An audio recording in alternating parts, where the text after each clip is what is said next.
Imagine waking up one morning to find everything you've ever worked for, your savings, investments, and retirement plans, completely wiped out overnight. You've gone from living comfortably to not being able to afford a roof over your head or a warm meal. What would you do? How would you react? Would you have the resolve to pick up the pieces and start anew, or would the pain of loss be too much to bear? In the city of Cyprus in 300 BC, a wealthy trader named Zeno faced this exact tragedy. While sailing from Phoenicia to Piraeus, his boat sank, taking his entire fortune with it. In an instant, Zeno went from being a wealthy merchant to one of the poorest individuals, through no fault of his own. In the face of this extreme misfortune, Zeno remained calm. Drawing inspiration from the works of Socrates and other great philosophers, he developed and taught the philosophy of Stoicism. It's been over 2,000 years since Zeno started teaching his philosophy, and although the core message remains unchanged, it has evolved over the centuries. This is the entire history of Stoicism, from Zeno to the present day. When you hear the word control, what do you feel? Maybe a sense of tension, a need to hold on, or even fear. Deep down, we know that so much is out of our control, no matter how much we might want to will things into or out of existence. That lack of control feels omnipresent and consuming. We try to take control of our lives repeatedly. At the beginning of a new year, we make resolutions to work out more, eat healthier, stay in touch with friends, or call our family more often. But by March, many of those goals and expectations have faded or disappeared entirely. One major hurdle we face is a lack of willpower. Even the most determined and motivated individuals find that willpower is finite. At the beginning of the year, your willpower feels like it's at an all-time high, but as days and months go by, it drains. Before you know it, healthy food becomes junk food, and gym memberships go unused. When we do muster the mental strength to keep going, unexpected events often slow us down or stop us altogether. Like Zeno, our proverbial boat capsizes, and there's nothing we can do about it. Your air conditioning breaks on a hot summer day, you get blindsided by a breakup, or you lose your job. Moments like these can derail us from pursuing our goals because they're unexpected. That lack of control can feel paralyzing. We don't get sad because bad things happen to us, we get sad because unexpected bad things happen to us. Think about the last time you got caught outside in the rain. It might have been unpleasant, but rarely do we fly into a rage over it. That's because we know that rain is a part of life. Sure, it might ruin our daily routine or delay a package, but we don't feel too bad about it because we expect rain. What if we treated every stressful and derailing moment in our lives just like rain, unpleasant but not the end of the world?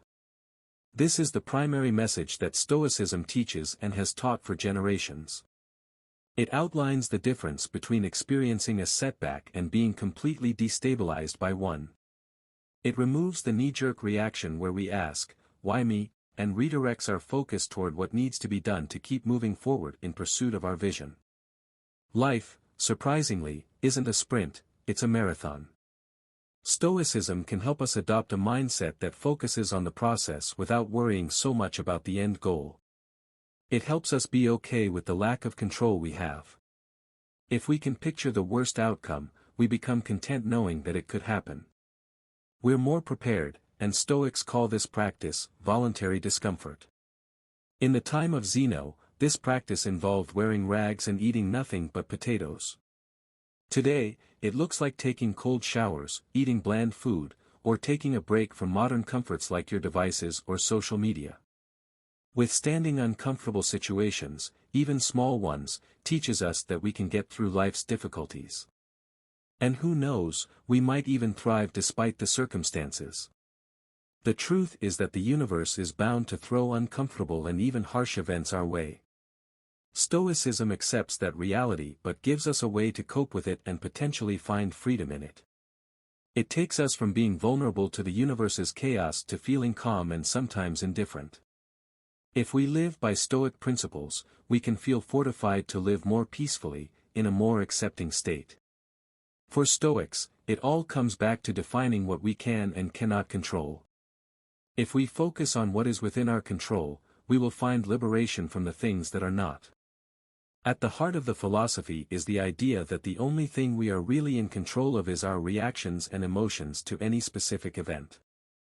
We are, however, not in control of the event itself. Sure, we might be able to influence what happens. We can work extra hard at the office if we feel we're on the verge of being laid off, or we can go to couples counseling if our relationship is in danger, but what ultimately comes out of any situation is separate from the effort we put into it. Misfortunes are inevitable. You can think of this as a dog attached to a leash. If the dog wants to follow whoever is holding it, it will. If the dog doesn't want to, it gets dragged along. The universe will move forward irrespective of your actions. You can either trot steadily along, not putting too much pressure on the next move, or you can resist and get dragged through life in a rather cruel way. We are all attached to the universe by a metaphorical leash. Stoics run with it. They do this by improving the inner self, the only thing we truly have control over. Our emotions, reactions, and interpretations of the world, we own these. We own our actions in response to the twists and turns of our lives. After Zeno came Epictetus, a name that literally translates to acquired, as he was once owned as a slave. Then there was Seneca, a well-renowned statesman forced to kill himself by his once friend Nero, a ruthless emperor who suspected many close to him were conspiring against him. But perhaps the most famous Stoic of all was Marcus Aurelius. Aurelius was the Roman emperor from 161 to 180 AD. Under his rule, the empire experienced a devastating plague known as the Plague of Galen, the result of a measles outbreak. This plague killed millions of people and nearly led to the end of the Roman Empire. But it didn't. In fact, under Aurelius, the empire thrived despite the economic crisis, ruthless invasions, and the ravaging pandemic. It is during these times of distress that leaders are tested, and Aurelius passed the test with flying colors. During trying times, Aurelius, a Stoic and one of the last 5 good emperors of Rome, set his ego aside. Unlike many emperors before him, he surrounded himself with skilled public servants instead of aristocrats. He then empowered these servants to make informed decisions in their areas of expertise. For example, he relied on physicians to handle the fast-spreading plague while he focused on managing the empire's economic crisis. Most of all, he practiced self-control and inspired the people to remain calm. If you've ever been in a situation where a group of people is in crisis, whether it's your family, a group of friends, or at work, you know that there has to be at least one person with a cool head to calm everyone down and prevent the situation from spiraling. That's what a Stoic does. Aurelius also relied on his Stoic beliefs when his former general Cassius attempted to overthrow him. Aurelius didn't get angry but instead gave the defector a chance to come to his senses. When Cassius didn't, Aurelius captured him but showed mercy and spared his life, pretty unusual for politics in the Roman Empire. This same kind of restraint appeared centuries later when another famous Stoic, Nelson Mandela, was freed after being imprisoned for 27 years following the end of apartheid in South Africa in 1990. Rather than prosecuting the officials who put him in jail after he became president, Mandela forgave them and pledged to help the country move on. No matter what era they came from, these students of Stoic philosophy didn't allow their emotions to guide their judgments. They calmed nervous citizens and relied on their principles as a guideline in the face of life's biggest challenges. From the Emperor of Rome to the President of South Africa, these individuals faced incredible challenges. Aurelius's personal journals were compiled into a book called Meditations. This book offers lasting insight into how to be wise in making decisions, remain just in our judgments, be brave in our actions, and be temperate in everything we do. It preaches a life of self-control, discipline, and modesty. It's as relevant today as it was in ancient Rome. Aurelius, Mandela, and other Stoics throughout time have been guided by Stoicism's 4 main virtues: wisdom, courage, temperance, and justice. Wisdom is our ability to separate what is internal from what is external. It's the skill of choosing the right reactions to whatever happens to you. You can think of wisdom as the space between what occurs and our response. Sometimes we get minutes, maybe even days, to think about how we'll react to something. Sometimes we only get a split second. Wisdom allows us to take control of ourselves during that period, no matter how long it lasts. Courage is how well we can persist and resist when obstacles get in our way. It's easy to give in to them, to think we're destined for destruction, but courage is what gets us through that negative mindset. Courage is the faith we foster in ourselves and others to keep going. We can stare straight into the eyes of the struggle and resist the urge to let it control us. Temperance is our ability to do more with less. How can we say more with fewer words? How can we have a greater impact with less effort and worry? We can also think of temperance as moderation. Stoicism teaches that the limit of our wealth should be what is essential and what is enough. To strive for mass riches or to live lavishly is contrary to the virtue of temperance. You'll never see a Stoic striving solely for money or power, you'll see them striving for equality. This leads us to justice, the most important Stoic principle in Aurelius's opinion but also the hardest to adhere to. Justice tells us not to harm another because we're all born for each other. One needs to look no further than the ability of Aurelius or Mandela to not seek pain for those who caused pain to them. In these extreme examples, they didn't call for the heads of the wrongdoers but urged others to move on towards more important goals.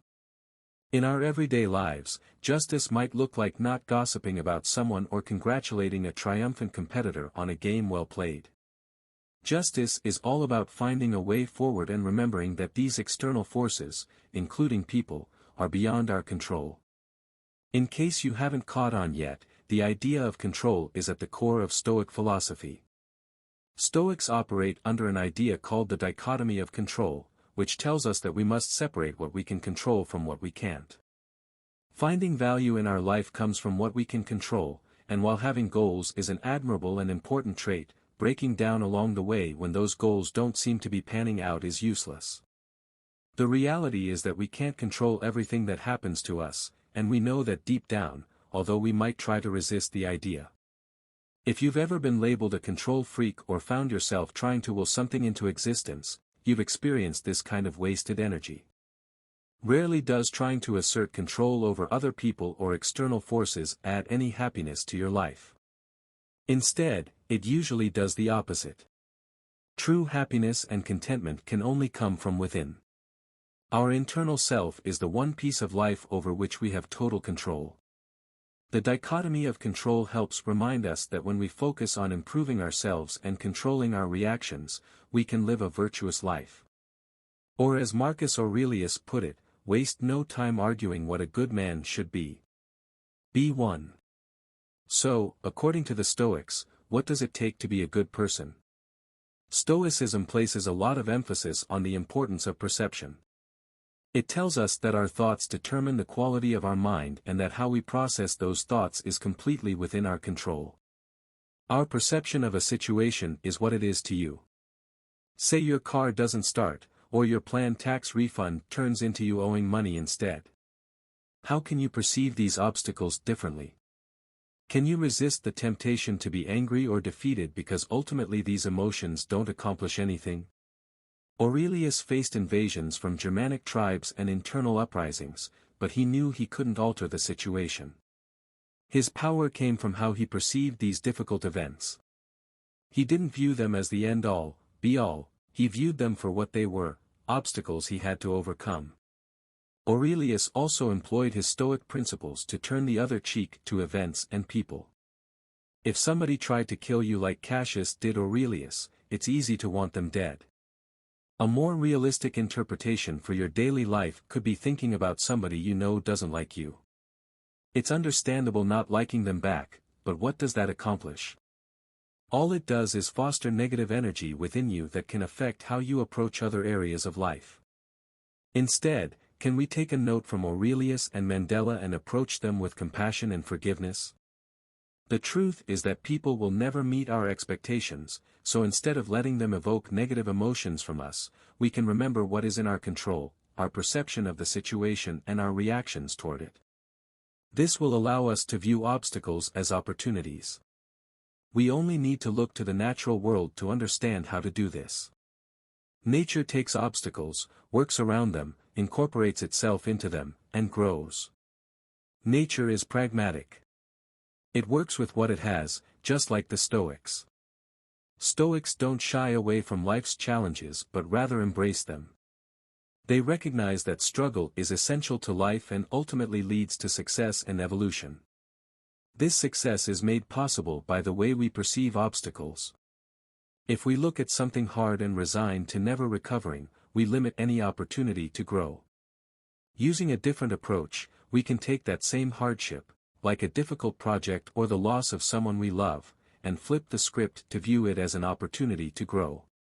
We create something good out of something objectively bad. It's foolish to try and avoid struggle and conflict. Instead, what if we used it to strengthen our character and ultimately accept our fate? Accepting fate might be one of the hardest concepts of Stoicism. We all want to feel like we have some part in how our life unfolds, and we do, but that part only comes from the decisions we make about ourselves. Everything external is brought upon us, whether we like it or not. Aurelius believed that to be a great person, one must accept their fate, no matter what that fate is. Stoicism tells us that whatever situation we find ourselves in, we must love it. We must not only accept the events of our lives, but we must wish for them to happen. We must want nothing to be different, better, or worse than it is. This allows you to live life without regret and ultimately die without regret either. Stoics embrace the idea of memento mori, which translates to remember you must die, in Latin. This concept forces us to think about what we would do, say, or think if we died tomorrow. Would you have done things differently? Would you have something to express that you never got the chance to? Stoics don't see death as morbid but rather as a motivator to live a life of virtue and gratitude. Marcus Aurelius reflected on this fleeting nature of life. He thought of mortality as the biggest inspiration to live a great life, and his fate was ultimately one of good fortune. He led the Roman Empire through hardship to prosperity, knowing it could have easily gone the other way. What do the trials and tribulations of people who lived millennia ago have to do with us, though? While they were fighting some of the societal struggles we fight now, they, like us, had to learn what to fill their lives with to find happiness and freedom. Then and now, there was pressure to have the next best thing or make a certain amount of money. We're told we're destined to be unhappy if we don't achieve these arbitrary material benchmarks. The idea isn't something we're necessarily born with, it's something we're taught through education and observation. Ultimately, it leads us to setting unrealistic expectations for our lives. Instead of focusing on these outward ones, what if we focused on improving ourselves for ourselves, not for the world around us? Because we all know that attaching external hope almost always leads to disappointment. If you start dating someone and create scenarios of your future together after the first date, you're probably setting yourself up to be let down. Or if you think that buying a new car or a house or starting a family if you're not ready is going to solve some problem you're facing, the external, uncontrollable world will catch up with you. These external forces can always fail. The power can suddenly fail, natural disasters happen, and divorce is a common outcome for marriages. That's not to say we shouldn't try to live the life we want, but the happiness we derive from that life shouldn't be contained in material things, events, or situations. Learning to live with less, literally and figuratively, creates space for the things that really matter. In modern society, we've become accustomed to judging our success by metrics beyond our control, like followers, views, likes, but it's not real value. The real value is the work we put into our creative outlets, careers, relationships, and future. The only way we'll ever see that truth is if we trust the process of our life without trying to exert control over what we know is uncontrollable. We can find internal peace and be content with who we are, what we have, and what happens to us. This is how Stoicism can translate into modern life. It can help us see that we get caught up in material things, expecting them to bring us joy. The next purchase is what will make us happy, we might think, but then if we can't afford the purchase, we just feel bad about ourselves, like the universe doesn't want us to be happy. Deep down, we all know that material things only create temporary happiness. They flood us with dopamine, but we all know the rush doesn't last. When was the last time you got a new phone? If it was recently, how long until you'll have a craving for a new one? If it was a long time ago, how out of place do you feel when your phone doesn't have the same features as your friends?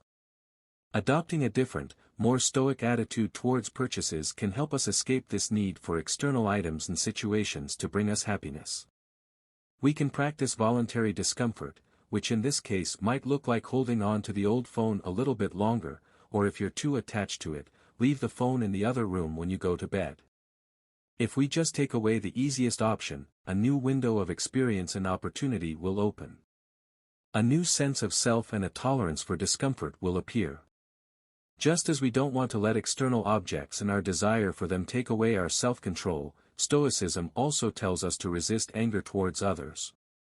Since the crux of Stoicism lies in our ability to control our reactions, it pushes us to resist putting too much energy into other people's actions. That time is better spent addressing our own minds. We should also refrain from assuming people mean harm. We should be prepared for when someone doesn't pull their weight. We can expect somebody will let us down. What do the Stoics tell us to do in reaction? Remain calm and not give in to the anger bubbling up, because anger invites in more pain. Instead of showing anger towards somebody, could we show them understanding they didn't expect to receive? This feels especially important to remember in our current divisive times. There's an ongoing culture war where both sides have an idea of what's right. If you take what's right out of the conversation, you just have a lot of anger floating around. Take social media as a prime example. There is no space for genuine persuasion or conversation in any comment section. It might be entertaining to drip into condescension towards someone you disagree with, but it would be even better if you could extend an olive branch.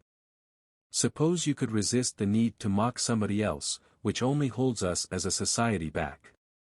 Remaining emotionally indifferent, as Stoics remind us, prepares us for the good and the bad things to happen. We can take responsibility for our actions and reactions but see that the solutions to the biggest problems are far out of reach for most of us. So worrying about them, placing weight on them, or letting them affect our mood just wastes energy. Perhaps one of the biggest conversations around Stoicism in our modern times is how Stoic principles can help us achieve success and ever-elusive financial freedom. We come across many people who have the answers to all our financial problems. They say they're visionaries, and we might roll our eyes at the get-rich-quick schemes, but even the most grounded of us might still consider their methods for a moment because we all want to be rich in some way or another. Except Stoicism isn't there to get us rich, it's there to help us understand that by regulating our emotions regarding money, we can find more than financial freedom, we can find peace. Look at somebody like Warren Buffett, a man worth $135 billion. He lives a simple life in Nebraska in the home he purchased 60 years ago. As his riches grew, he didn't let impulses and emotions lead him. He maintained control over his finances and found that the true freedom came from removing any meaning he might have otherwise placed on money. Buffett has been able to free himself from any control that money might have had on him throughout his long life. This sense of freedom allowed him to take measured risks. Risk-taking can be uncomfortable and scary because it comes with the possibility of failure. By adopting Stoic principles and changing our perception of what failure is, we can move beyond our fear. Responding to potential failure with indifference and acceptance makes us more resilient. This also allows us to disconnect our journey to our financial goals from the ultimate result of these goals. We can stay present as we navigate our career, relationships, and the inevitable ups and downs of our finances. Stoicism embraces the idea of carpe diem, or seizing the day, and asks us to tune out distractions that take us off course. If we resist getting caught up in material things, we will find a life we can truly enjoy, each day as its own little miracle. The guiding principles of Stoicism can help us stay on track when it comes to our attitude towards money. Wisdom keeps us resourceful, it helps us weigh risks and make informed decisions. If we think of wisdom as that space between an event and our reaction to it, it's the time when we decide how much control money is going to have over us. If we can remove that control and simply focus on moving forward, then true wisdom is at play. Courage allows us to take measured risks, like asking for a promotion or changing jobs. We've all been there, knowing we're making the right decision but not quite ready to jump off that cliff yet. By embracing courage and trusting that we have control over our inner selves, we can take that leap, knowing that things will work out just as they were meant to. Temperance is simple, it's practicing self-control when it comes to spending money. The world is filled with temptation that wants to lure us in, a new pair of shoes, a piece of art that catches our eye, or a dog toy that we just know our four-legged best friend will love. We live in a society that has placed so much value on material things that it can be almost impossible to resist. But Stoicism teaches us that we can live happier lives with less. Justice is how we pay it forward when we get good luck and our investments pay off. Many people forget this part of life. It's easy to get the promotion or see your bank account hit a certain number and ride off into the sunset. Stoics know that our attitudes and reactions can reverberate to those around us. If we don't take a moment to pay it forward when we experience success, we're missing the point of life. It's easy to feel emotional about money and equate our self-worth with how much money we have in the bank. The desire to be rich isn't going to make us richer, it's just going to make us unhappy. Freedom, according to Stoicism, isn't about wealth, objects, or achieving long-term goals. Freedom is about embracing what we can control and letting go of what we can't. We can't change world events, natural disasters, or politics, but we can evaluate our worth based on the effort we put into our lives. By embracing Stoic principles, we can find direction towards self-confidence in a way that might otherwise seem impossible. Instead of feeling cheated by life, we can reframe our mindset. That reframing can cascade into larger, more impactful changes down the line.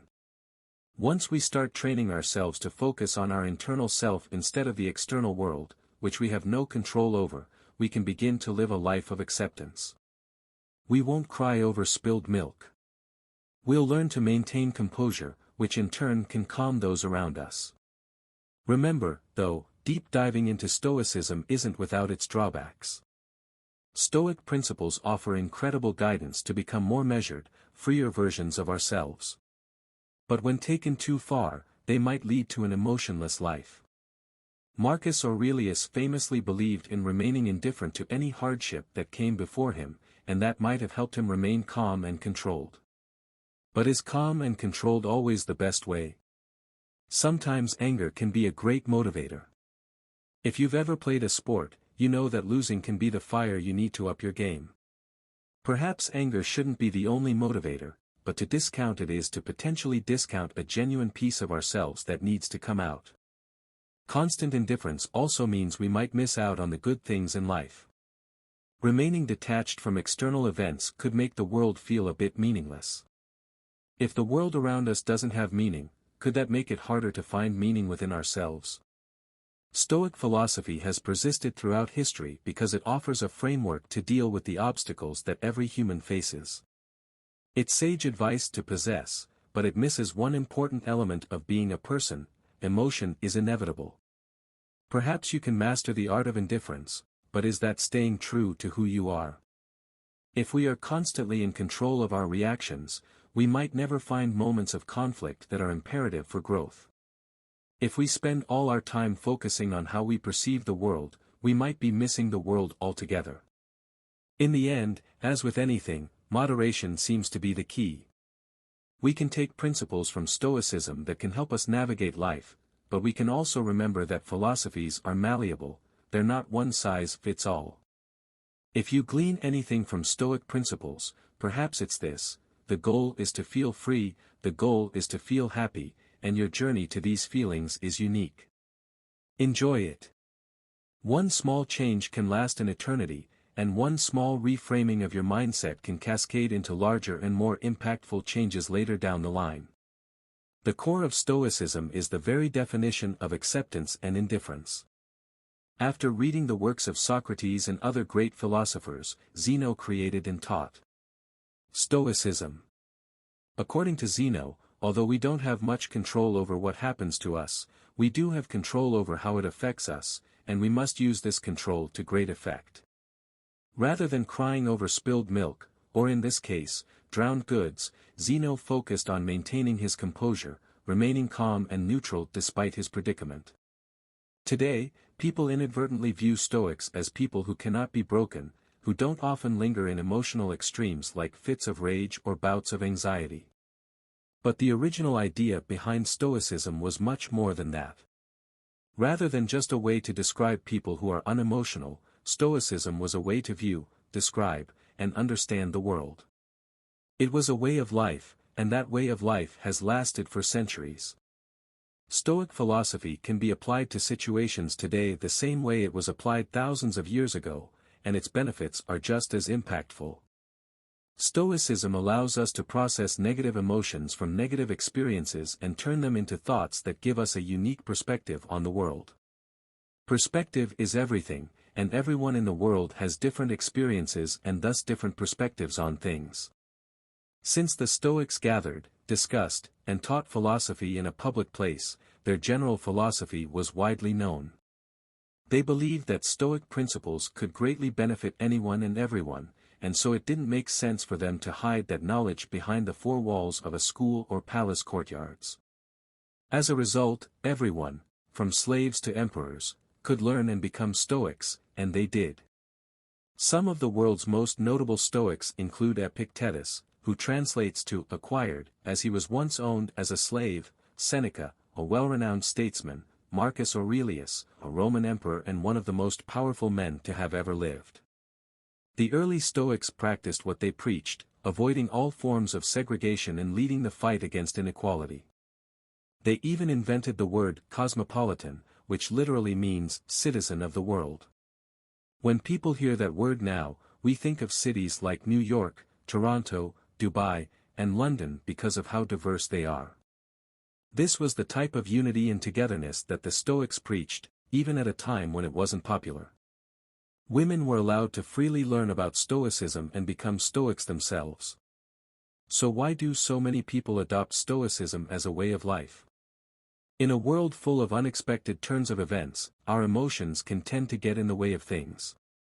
In reality, we don't really get sad because bad things happen to us, we get sad because unexpected bad things happen to us. Rain is a good thing, it helps water our plants, provides water for livestock, and keeps the temperature cool and humid. But the truth is, when that dark cloud catches you outside without an umbrella, it's never a good experience. So why don't we start crying once it starts to rain? It's because although the situation is bad, we've learned to expect rain. It's something that is unavoidable. We can't control the weather. Although it sucks, the rain passes and the light returns. Stoicism teaches us that in the same way, we should expect that everything bad that can happen will happen. Picture the worst outcome and be content knowing it could happen. One of the Stoic exercises is known as voluntary discomfort, an exercise aimed at increasing feelings of gratitude. Sleep on the floor of your kitchen, take cold showers when you normally take hot ones, eat nothing but potatoes for a few days, things like this. This exercise helps you understand that no matter how hard it gets, you'll still survive and potentially thrive if your mindset is right. By being able to withstand these uncomfortable situations, we indirectly prepare our minds for future misfortunes. With the current state of the world, where advertisements are constantly being shoved down our throats, we're made to believe that if we don't have the next best thing, look a certain way, or make a certain amount of money, we will never be happy. This message is more important now than ever. We enter the world not knowing much of anything. We grow up being taught things at home, in school, and by observing the world for ourselves.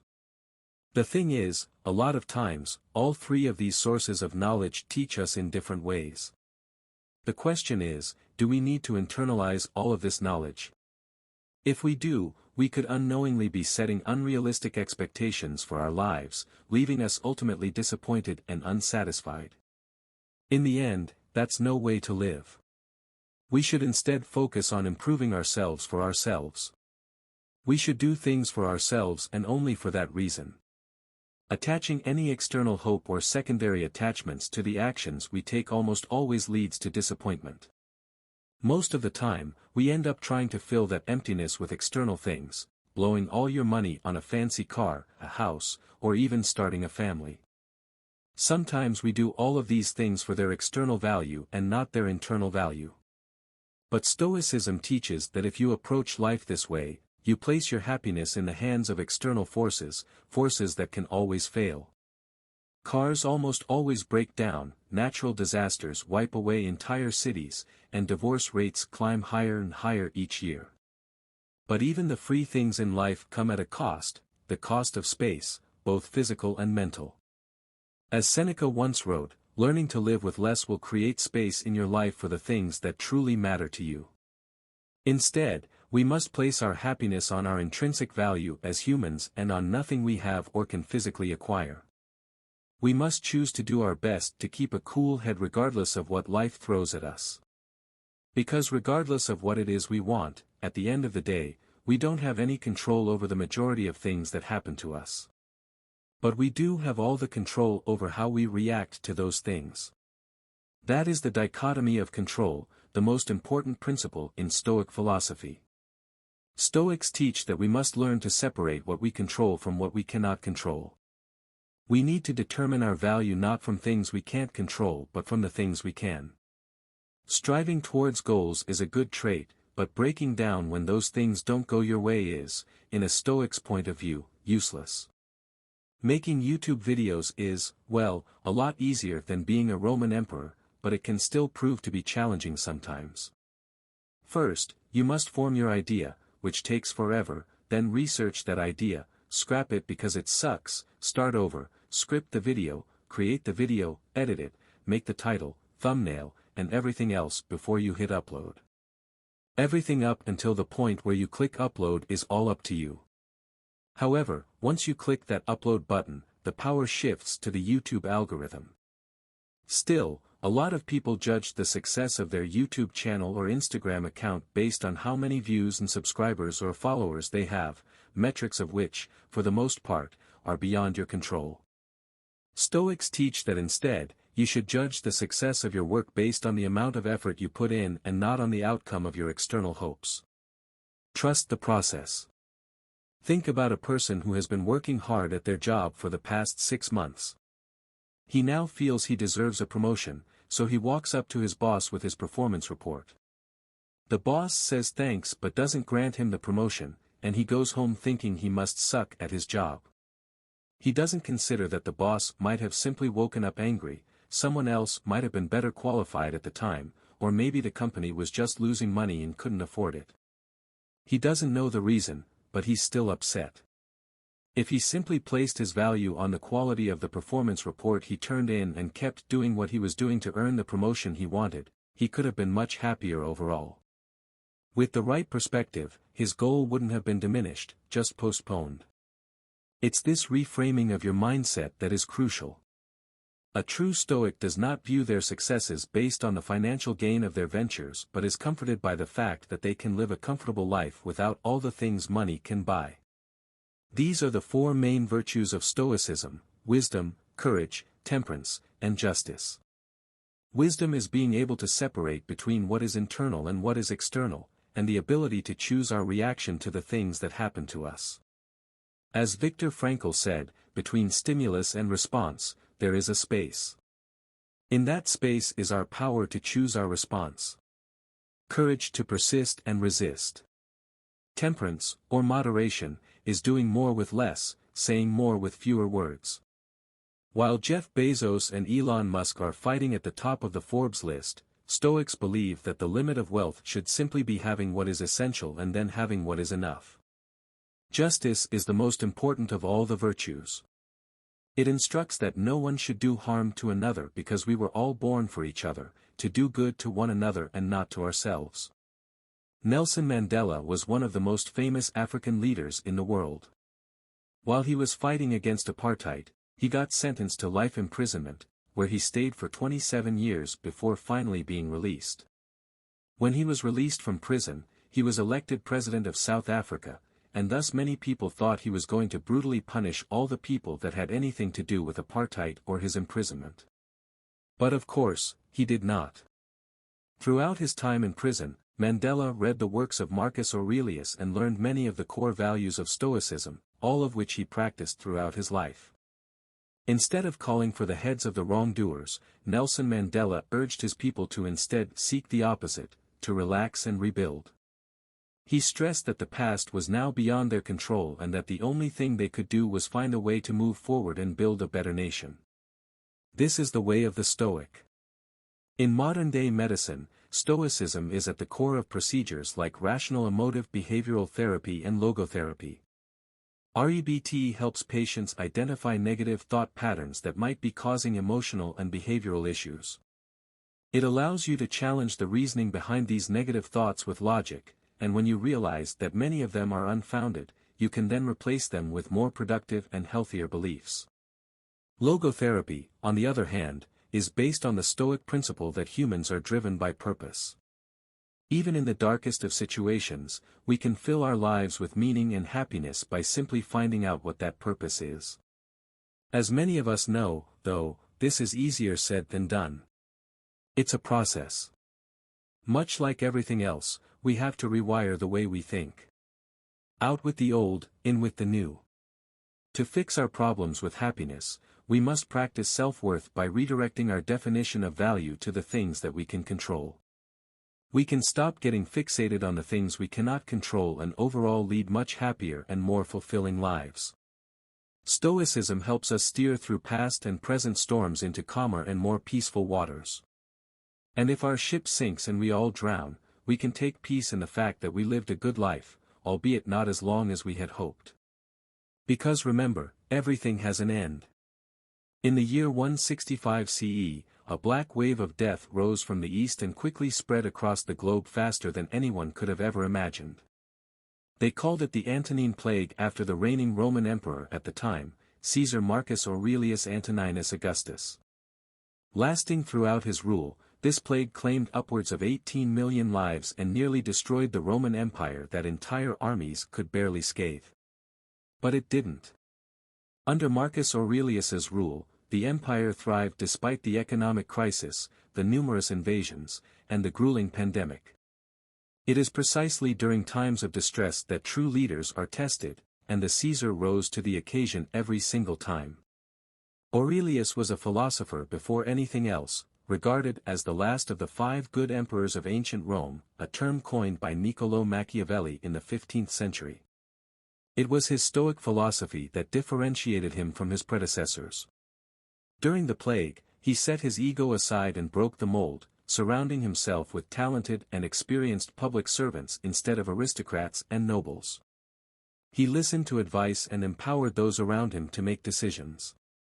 He hired the best physicians to lead the battle against the disease-decimating Roman populations and to give him the opportunity to focus on the growing economic crisis.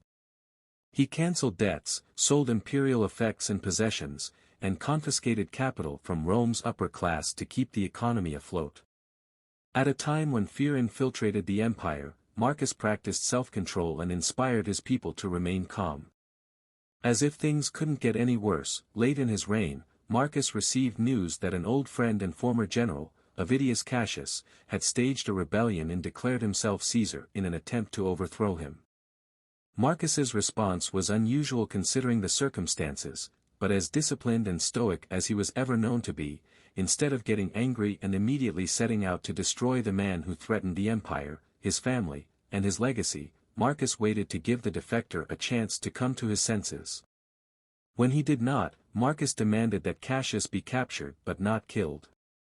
In true Stoic fashion, he said concerning the matter, "Forgive a man who has wronged one, to remain a friend to one who has transgressed friendship, to continue faithful to one who has broken faith." The last of the 5 good emperors was a student of Stoic philosophy. He was greatly influenced by the writings of Seneca and Epictetus, as evidenced by his personal reflections during campaigns and administration. He didn't get angry, he didn't allow his emotions to guide his judgments, and he didn't despise his enemy. He acted firmly and justly, a posture that calmed an already nervous empire in times of extreme tensions. Stoicism provided Marcus Aurelius with a guideline to use when facing the stress of life. As the leader of the most powerful empire in history, you know that his stressors were plenty. This guideline was compiled into Meditations, Marcus Aurelius's personal diaries, the private thoughts of the world's most powerful man giving advice on how to be wise in our decisions, just in our judgments, brave in our actions, and temperate in all of our doings. To practice self-control, discipline, and modesty. In short, Meditations is a timeless piece of Stoic philosophy that is as relevant today as it was in the ancient days of Rome. It is a guide to the key principles of Stoicism from the philosopher king himself. One of the most prominent principles of Stoicism that Marcus Aurelius continually reiterates in this piece of literature revolves around the dichotomy of control. Despite all of his power, the Caesar of Rome constantly reminded himself that he couldn't control all that happened around him, but he could always control how he responded to those things. Flowing from this concept, there are 5 key and profound lessons we can learn from Marcus's Meditations that are a testament to the practicality of Stoicism as a philosophy. By understanding these lessons, we can lead healthier and more fulfilling lives, even millennia after Aurelius. Remember, the things you think about determine the quality of your mind. It's all in how you perceive it. You're in control. You can dispense with misperception at will, like rounding the point, serenity, total calm, and courage. Before Marcus Aurelius's time, Epictetus and Seneca both wrote vast amounts on the power of perception. It's no wonder, then, that Aurelius echoed these thoughts, as it is one of the most essential tenets of Stoicism.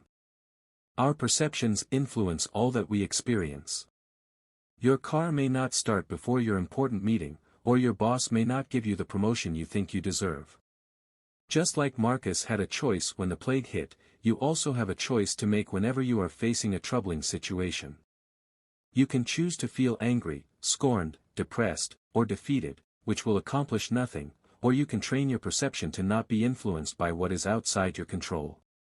It's a form of self-discipline that places the quality of your life in your hands instead of in the hands of other people or situations.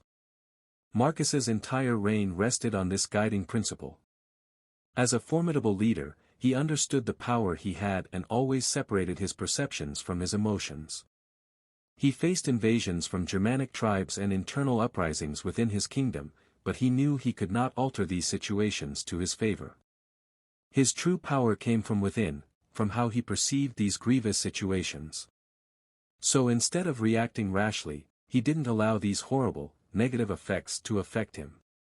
Instead, he seized his own mind and was able to make just decisions that were void of any emotional attachment, even in the face of the most troubling situations. To refrain from imitation is the best revenge.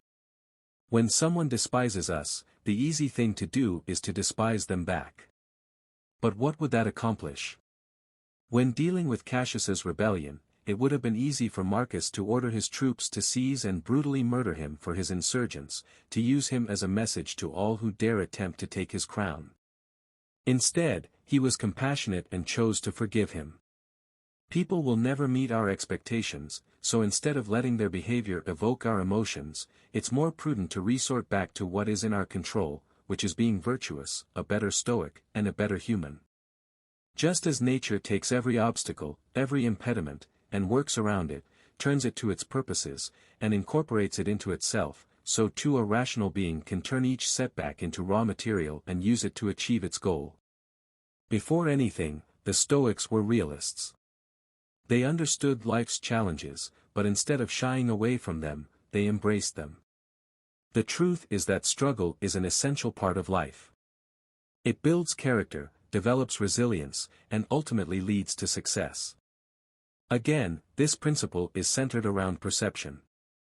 We can either perceive an obstacle as a hindrance to our progress, a knockout punch that we'll never be able to recover from, or a virtue, a test of our ability to respond to adversity. It would be foolish to go through life avoiding struggle and conflict. Instead, we should welcome them as an opportunity to strengthen our character. The obstacle is never in the way, the obstacle is the way. Accept the things to which fate binds you, and love the people with whom fate brings you together, but do so with all your heart. Marcus Aurelius believed that the formula for human greatness is to accept our fate, no matter what it is. This notion is deeply rooted in Stoic philosophy. Whatever happens to you, you must love it, for it is your fate. Epictetus faced countless adversities throughout his life but still embraced his destiny without complaining. He was tortured by a master who twisted his leg and broke it, permanently crippling him. Instead of spending the rest of his life feeling remorseful for himself, Epictetus took control of his mind instead and said, "Do not seek for things to happen the way you want them to, rather, wish that what happens happens the way it happens. Then you will be happy." The true testament to being a Stoic is wanting nothing to be different, not better or worse. The strength of a person is in accepting what the universe has in store for you and not resisting it. You could leave life right now. Let that determine what you do and say and think. No one understood their destiny and loved their fate more than Seneca. In 59 CE, Rome was ruled by an insecure and unjust emperor, Nero. He was an uncaring dictator who spared no one from his wrath, including his own mother and sister. After a failed attempt on his life, Nero gathered all the suspected conspirators and either banished or executed them. Seneca was wrongly accused as being one of those plotting against Nero's life, and even though he had served as his leading advisor, Nero did not spare him and ordered him to take his own life. Instead of fighting the hand that fate dealt him, Seneca not only accepted his fate but was stoic to the final moment of his existence.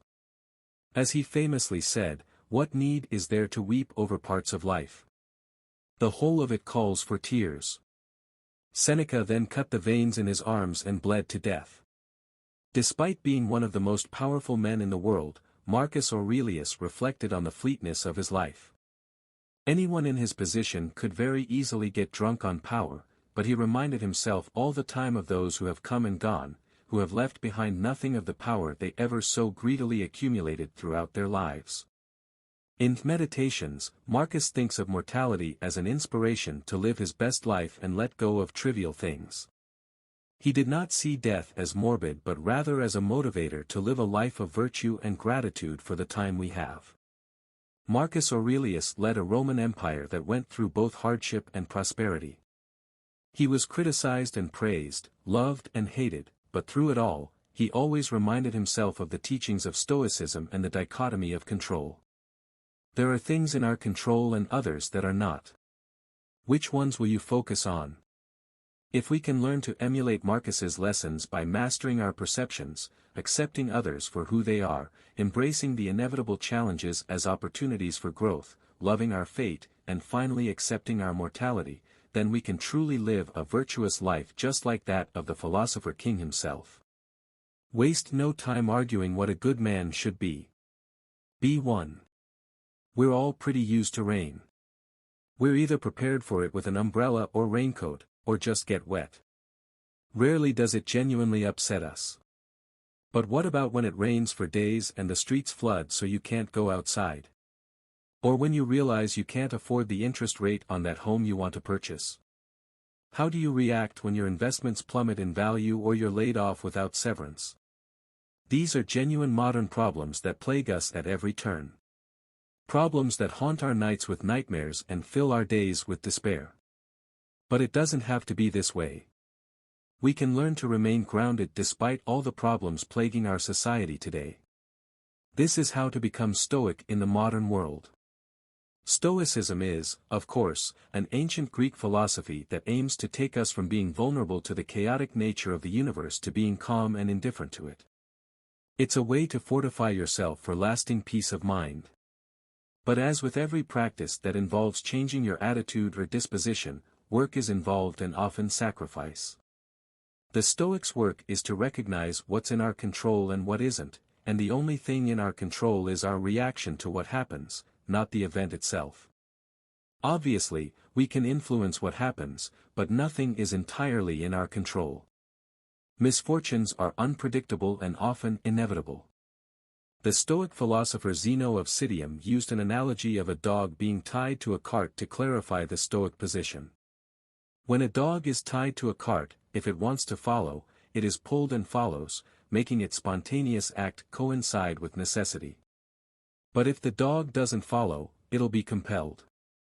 So it is with men too, even if they don't want to, they will be compelled to follow what is destined. The cart represents anything beyond our control, all the various happenings of the universe. A leash attaches us to this universe. Our options are to run with it or to resist and be dragged. To become stoic is to run with the cart. Imagine you're at work and your supervisor informs you that the espresso machine you rely on is being removed. Your free daily coffee is suddenly gone. For most of us, this would be pretty devastating. Your reaction here is what's up to you. You have no control over whether the machine is there or not. You can either run with the cart by accepting that the change is beyond your control or wallow in the misery of no more free coffee. You can be dragged. The ultimate goal is to improve upon your inner self, as relying on external things for happiness leaves you at the mercy of a turbulent universe, a universe that is outside your control. Stoic philosophers subscribe to a semi-deterministic worldview or compatibilism. Everything that happens has a cause, but sometimes we can't control that cause, only the action we take. For example, we can choose not to give in to an impulse to eat cake, but the existence of that impulse is beyond our control. That's not to suggest we shouldn't try to improve our external circumstances, but that we can't rely on desirable outcomes. If we want the result of fixing our car, we still have to pick up the phone to book an appointment. It's not going to fix itself. Still, we can measure how much effort we're putting in, because that's what is in our control. If the mechanic happens to be a charlatan who runs off with your car, you shouldn't blame yourself, that was beyond your control.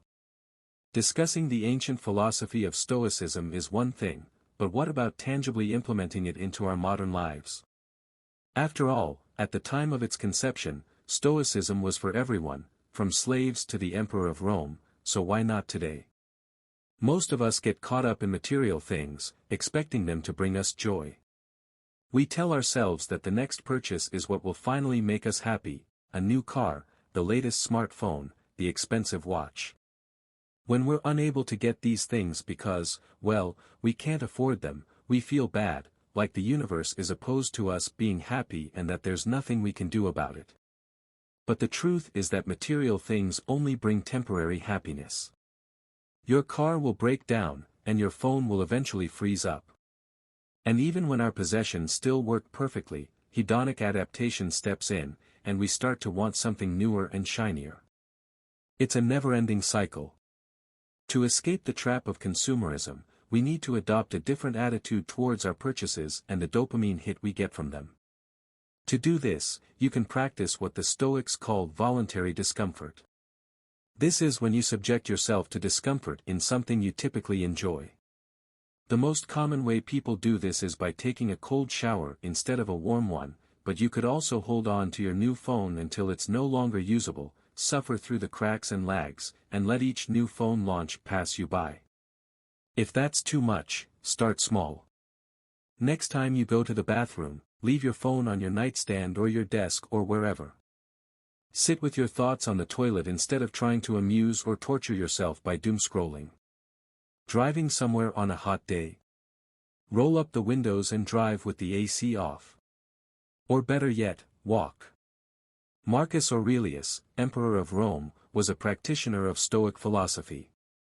He ruled the empire from 161 CE until his death in 180 CE and was widely considered a great philosopher king, although that may be a historical exaggeration. As a leader, he wrote down his Stoic-influenced meditations, likely as a way of assuring himself while handling significant responsibilities. They were intended for his own use and not meant to be published widely, but fortunately, we have access to them today.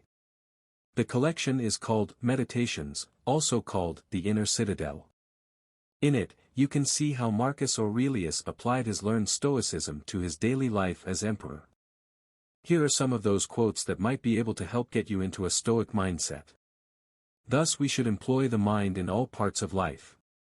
When things occur which at first seem worthy of high estimation, we should strip them naked, and view their meanness, and cast aside these pompous descriptions of them by which they seem so glorious. Marcus Aurelius would routinely reflect on the nature of his food as devoid of the pleasures and sensations he instinctively derived from it. A fish is just flesh, necessary to sustain you. Ignore the pleasing tastes and satisfaction of filling up. When you bring your favorite lunch to work, break it into its most basic components. The salad is just leaves and the fruit of a plant. Croutons are just wheat smashed into flour and combined with yeast to make bread. Bread is then cut into pieces and dried in an oven. By doing this, when you're stuck with a lunch you don't love or the waiter gets your order wrong, you won't be as burdened by the thought of eating it or feeling the absence of something more delicious. Lunch is just raw materials to give you energy. Marcus Aurelius wrote a great deal about how we interpret and interact with others. He adopted the metaphysics of Stoicism as a way of thinking about our interactions and emotions. For Stoic philosophers, the universe is made from an intelligent design. Humans too are part of that same intelligence. It doesn't make sense to hate the same intelligence in another because it's the same intelligence in you. It's similar to the Hindu concept of Brahman, the deity that permeates everything. I can't be angry at my kinsmen or hate them. We were naturally formed for mutual assistance, as the 2 feet, the hands, the eyelids, and the upper and lower rows of the teeth. Opposition to each other is contrary to nature. All anger and aversion is in opposition. We may think of ourselves as in competition with others. We compete for better grades at school and put down others to get a leadership role at a company. But that's a surefire way to live a life of envy and malice. If you see everyone as part of the same intelligence, trying to put others below you would be foolish. You are the same, and treating others as lesser is contrary to nature. Seldom are any found unhappy for not observing the motions and intentions in the souls of others, but such as observe not well the emotions of their own souls or their affections must necessarily be unhappy. This reminds us to focus on what is in our control, our attitude. Trying to analyze others will often lead to misery. We spend too long considering why people behave the way they do in a state of resentment. We question their motives and success. Most of us know someone who can't stop complaining or gossiping about others at their job. They're obsessed with what their coworkers have and never seem particularly happy. Their time would probably be better spent addressing their own mind, as the minds of others are outside of their control. Let us, as I said, be on our guard without suspicion or enmity. Aurelius is cautioning himself to be prepared for any attack or betrayal while at the same time not presuming that others have bad intentions. Again, we shouldn't dwell too much on the intentions of others, but we shouldn't blindly assume that no one will mean harm. As any experienced student knows, when working with peers on a group project, be prepared for someone to not pull their weight. At the same time, though, you should never assume and judge that someone won't. You can needlessly cause dysfunction in the group while allowing others to occupy too much of your mind. But seriously, if you're working with 3 others, 1 or more of them statistically won't do their fair share. Be prepared for it, but without suspicion or hostility. When you are angry at the mistakes and wrong actions of men, for all are carried toward what appears to them their proper good, but say you, it is not their proper good. Well, instruct them then and teach them better and don't be angry with them. Basically, we can disagree with others, knowing with near certainty that we're right. But getting angry with them invites more pain and is an ineffective mode of persuasion. They have what they think is the right way in mind, so we shouldn't think poorly of them. We should try to educate them rather than show our frustration. This quote from Aurelius speaks to the ongoing culture war. Both sides have an idea of what's right and allow themselves to get angry and insult the other party. This isn't to suggest that both sides are correct, but that especially on social media nowadays, genuine attempts at persuasion have taken a back seat. There are plenty of attempts to educate in the culture war, but they often come dripping with condescension and likely serve a purpose other than genuine persuasion. They seem more about scoring likes, shares, and validation from existing believers than extending an olive branch. If we treated others like parts of an intelligent design, we wouldn't feel the need to mock them. We would try to help them see the right way forward. With these mental tools, Stoicism can guide you through the pain of life so that you face it with a temperament people would describe as stoic. Regardless of what the universe has in store, your goal is to remain emotionally indifferent. You have reinforced your inner citadel and are prepared for both good and bad fortune. Stoicism isn't a philosophy to take ourselves off the hook for the problems we can influence, but it does acknowledge that so much is beyond our individual control. We can only judge ourselves based on our effort. If we consider the world's biggest problems, the solutions are far out of reach for the average person. We can only do our part, make moves where we can, and judge our efforts. We can only change what is in our control. If you're wondering why bother with any of this when the universe itself doesn't make sense, click the video on your screen right now to understand the philosophy of absurdism. Life is meaningless. If you found value in this video, don't forget to like, comment, and subscribe. Share this with anyone who could benefit from the principles of Stoicism, and let's build a community of thoughtful, resilient individuals. Thank you for watching, and see you in the next video.